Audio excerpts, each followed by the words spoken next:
much retirement income is enough is a really important question facing anyone trying to plan for retirement. And that answer is, well, it depends. What kind of lifestyle do you want? For many, the answer is, let's just keep the same lifestyle we had right before retirement. We started our research by defining what's a replacement rate. And that's just what percentage of your pre-retirement income you'll need in order to keep the kind of life you have now. Others may define the replacement rate differently, but this is how we defined it for our study. Our analysis shows your replacement rate depends on how much you earned right before you retire. So let me give you an example. Before he retires, Mark earns $75,000 per year. And out of that gross income, he saves for retirement, he pays his taxes, he spends the rest on mortgage, supporting his family, and other necessities. But when Mark retires, he no longer needs to save for retirement. His tax rate might be lower. His overall spending decreases too, because he may have paid off his mortgage and the kids may have moved out. He has more time to shop around for a good deal and perhaps cook at home. Mark might only need 65% of his pre-retirement gross income. This decrease in spending is well documented in many studies over the last 40 years. So when we dug into the data, what we found is these spending declines depend on your income. So the steepest declines happen for households with higher income, and that directly impacts their replacement rate. So let's look at another example. Melissa earns $100,000 per year before retirement.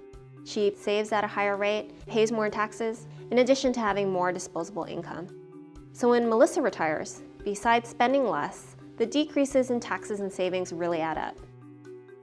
She may need only about 50% of her pre-retirement income to maintain her lifestyle.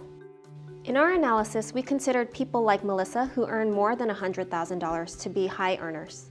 Mark falls in the middle earner category, with incomes between $50,000 and $100,000. Low earners make less than $50,000 per year. So when we looked at replacement rates for each income group, we found that replacement rates decline with income. So in other words, the high earners need to replace less than the medium earners, who also need to replace less than the low earners. For the low earners, they might need something like 80% replacement rate, and that's because both before and after retirement, they're spending more of that income on necessities. So once you figure out what replacement rate you need to think about how to fund it. Currently, Social Security funds a portion of the replacement rate.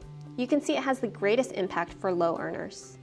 For high earners, like Melissa, Social Security makes up less of her replacement income. A larger portion of her replacement income will need to come from savings.